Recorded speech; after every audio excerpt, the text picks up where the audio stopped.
कैसे हो आप सब। आई होप आप सब बेहतर होंगे, खुश होंगे। आइए हम आज फिर से इस वीडियो में क्लास 10 साइंस चैप्टर नंबर 1 रासायनिक अभिक्रियाएं एवं समीकरण के बारे में जानेंगे। इसमें आज हम द्विव विस्थापन अभिक्रिया के बारे में चर्चा करेंगे। आज का हमारा द्विव विस्थापन अभिक्रिया टॉपिक्स है। हमने विस्थापन अभिक्रिया पढ़ लिया है। जिन्हें विस्थापन अभिक्रिया जानना है वो इस वीडियो के नीचे चले जाएं। इस वीडियो के नीचे मैं लिंक दे दूंगा लास्ट वीडियो का।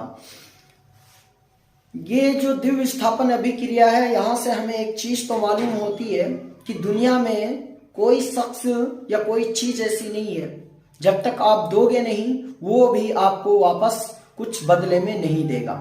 जैसा कि हमने देखा है, पढ़ा है, वस्तु विनिमय पद्धति 8 क्लास में पढ़ा होगा आपने, वस्तु विनिमय पद्धति। यहाँ पे भी सेम टू सेम ऐसा ही होता है। जिस तरह वस्तु विनिमय पद्धति में नियम है कि जरूरत के मुताबिक लोग क्या है, एक वस्तु लेकर दूसरी वस्तु प्राप्त करते हैं। एक वस्तु देकर दूसरी वस्तु अपनी जरूरत के मुताबिक लेते हैं, वही क्या कहलाता है, वस्तु विनिमय पद्धति। सेम टू सेम ऐसा ही कहानी द्विव विस्थापन अभिक्रिया का भी है। ये भी अपने जरूरत के मुताबिक रिक्वेस्ट कर कर एक यौगिक देगा तो दूसरा प्राप्त करेगा। आइए हम चर्चा करते हैं, जिक्र करते हैं, क्योंकि आज का हमारा जो उन्वान है, टॉपिक्स है, वो द्विव विस्थापन अभिक्रिया है। द्विव विस्थापन अभिक्रिया वह रासायनिक अभिक्रिया जिसमें क्या है, वह रासायनिक अभिक्रिया यानी ऐसा रासायनिक अभिक्रिया जिसमें अभिकारकों के मध्य यानी बीच में आयनों का, किसका, आयनों का, अभिकारकों के मध्य आयनों का आदान और क्या हो, प्रदान यानी लेन देन होता हो।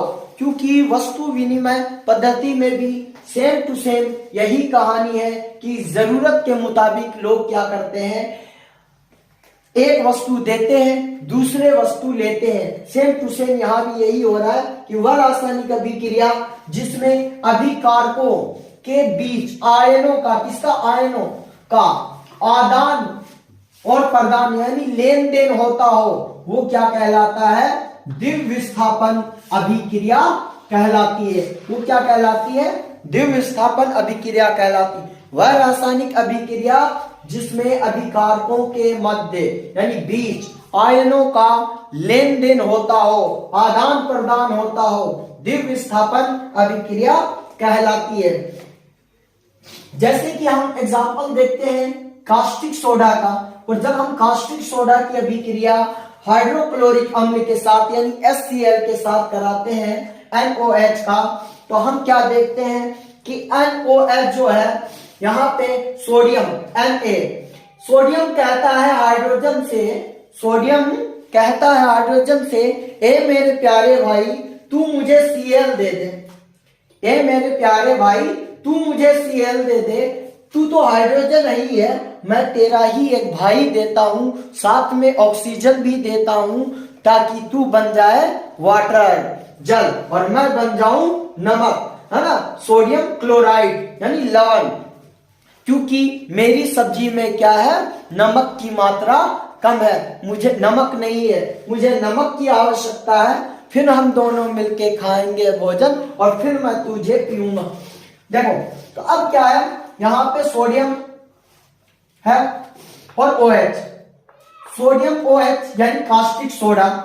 जब कास्टिक सोडा की अभिक्रिया हम हाइड्रोक्लोरिक अम्ल के साथ कराते हैं तो हम क्या देखते हैं कि यहां से सोडियम OH को भेजता है, किसे भेजता है, OH को। कहां पे भेजता है, H के पास भेजता है यानी हाइड्रोजन के पास। और यहां से हाइड्रोजन क्या करता है, क्लोरीन को किसके बदले भेजता है, OH के बदले।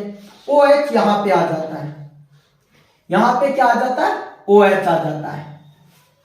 तो Na के पास यहां पे क्या आ गया, Cl आ गया, जहां पे सोडियम क्लोराइड प्राप्त होता है, जो किया है लवण है यानी साधारण नमक है। क्या है, साधारण नमक। अब यहाँ पे भोजन में क्या है, नमक का स्वाद आ गया। अब हमने भोजन कर लिया।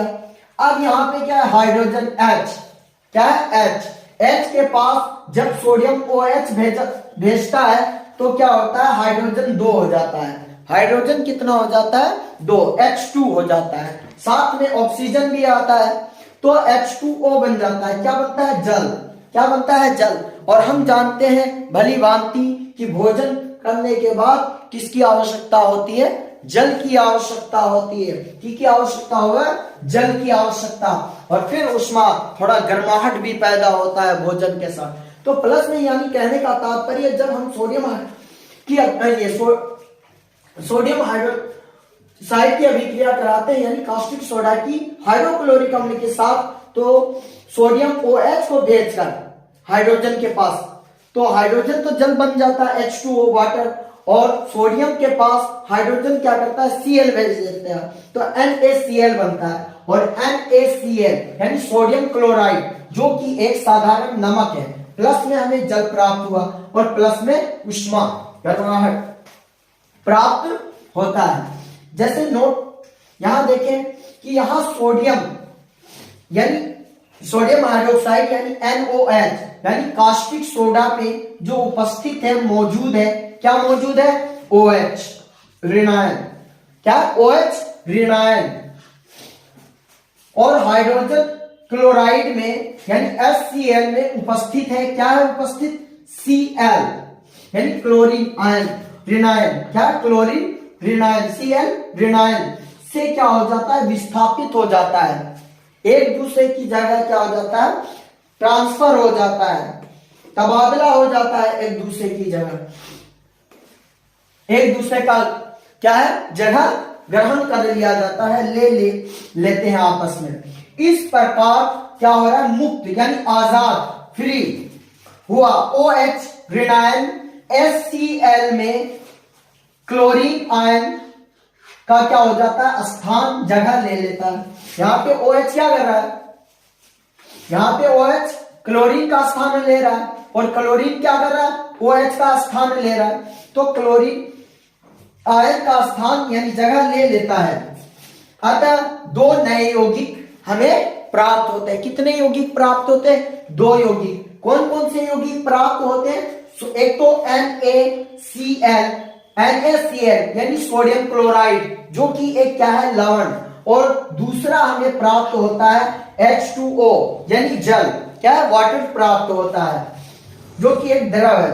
चूंकि यहां 2 आयनों का क्या हो रहा है, विस्थापन हुआ है, 2 आयनों को होगा ना, एक तो क्लोरीन का हो रहा है, एक OH का हो रहा है, तो 2 आयनों का क्या हो गया, ट्रांसफर हो गया, विस्थापन हुआ। इसलिए हम इस अभिक्रिया को क्या नाम देंगे, द्विव विस्थापन अभिक्रिया। क्या कहते हैं इस अभिक्रिया को, द्विव विस्थापन अभिक्रिया।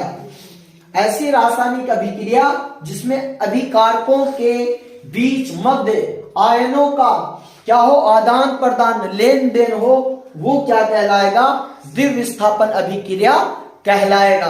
क्या कहलाएगा, द्विव विस्थापन अभिक्रिया कहलाएगा।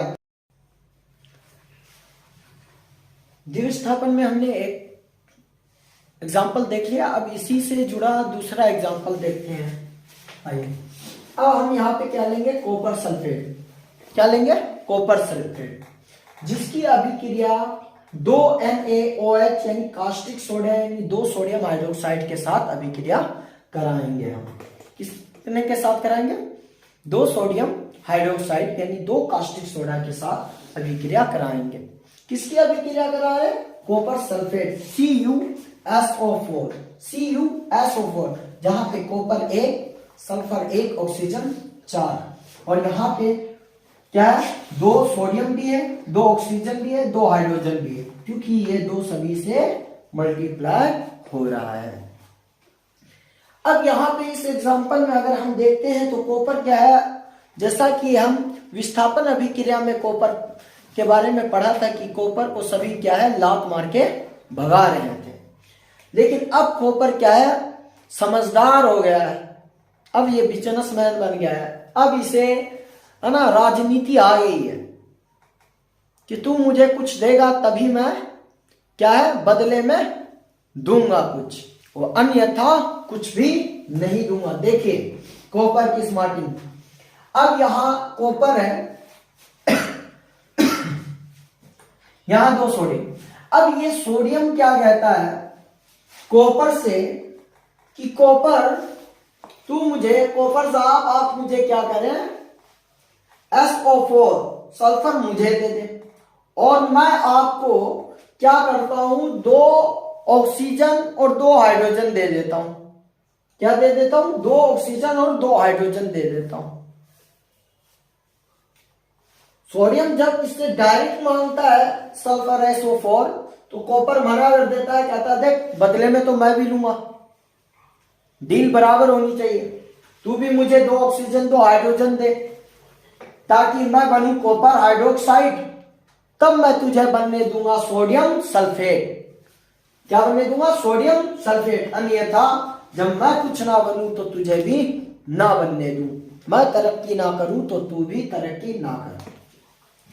अब यहां पे क्या है, कॉपर के पास कौन आएगा, यहां से 2 ऑक्सीजन और 2 हाइड्रोजन कॉपर के पास आता है।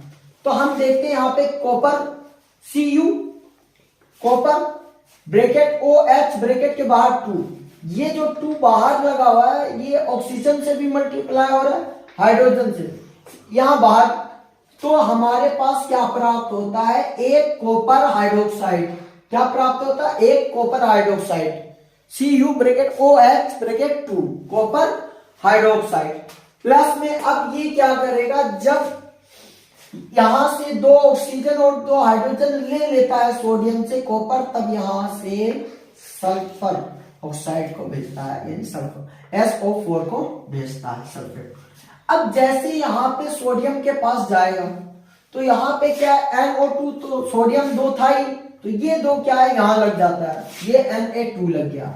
SO4 क्या है, आ गया सोडियम के पास, तो सोडियम सल्फेट बन गया। क्या बन गया? Sodium sulphate, Na2SO4 sodium sulphate. Exam में यहां से कई बार 1 नंबर में आ जाता है कि कॉपर सल्फेट का फॉर्मूला, तो CuSO4, कास्टिक सोडा का तो NaOH, क्या है NaOH, यहां पे 2 लगा हुआ है, यानी 2 क्या है, ये कास्टिक सोडा है। अगर कॉपर हाइड्रोक्साइड का पूछ ले तो Cu ब्रैकेट OH ब्रैकेट 2, और यहां पे सोडियम सल्फेट का पूछ ले फॉर्मूला तो Na2SO4। इस तरह से करना है। अब यहां देखते हैं नोट में, तो उपरोक्त ऊपर दिए गए अभिक्रिया में कॉपर सल्फेट यानी SO4 में जो उपस्थित मौजूद है, क्या है SO4 पावर -2। अब ये क्या है, आयन ऋणायन का क्या कर देता है, कास्टिक सोडा NaOH में जो उपस्थित है OH ऋणायन से क्या हो जाता है, विस्थापित हो जाता है, ट्रांसफर हो जाता है, इस प्रकार मुक्त हुए। अब ये क्या है, यहां से कॉपर के पास से क्या है SO4 2 ऋणायन क्या हो जाता है, मुक्त, आजाद हो जाता है, फ्री हो जाता है, फ्री होता है। NaOH में हम यही देखते हैं कि सोडियम के पास से कौन है, OH ऋणायन भी यहां से क्या है, मुक्त होकर वो जो खाली स्थान है, जगह है, वहां चला जाता है। किसकी खाली स्थान पे, यानी कहने का तात्पर्य है OH SO4 की जगह आ जाता है और SO4 कहां चला जाता है, OH की जगह चला जाता है। 2 नए यौगिक प्राप्त होते हैं, 2 नए यौगिक कॉपर हाइड्रोक्साइड यानी Cu ब्रैकेट OH ब्रैकेट 2 तथा सोडियम सल्फेट यानी Na2SO4 हमें प्राप्त होते हैं, 2 नए यौगिक। और यहां हम देखते हैं कि यहां भी क्या हो रहा है, इस समीकरण में भी 2 आयनों का क्या हो रहा है, विस्थापन होता है, विस्थापन हो रहा है। ये उसे दे रहा है, वो इसे दे रहा है। जरूरत के मुताबिक वस्तु विनिमय पद्धति यहां पे भी लागू हो रहा है, इसलिए इस अभिक्रिया को भी हम क्या नाम देते हैं, क्या कहते हैं, द्विविस्थापन अभिक्रिया कहते हैं। क्या कहते हैं, द्विविस्थापन अभिक्रिया।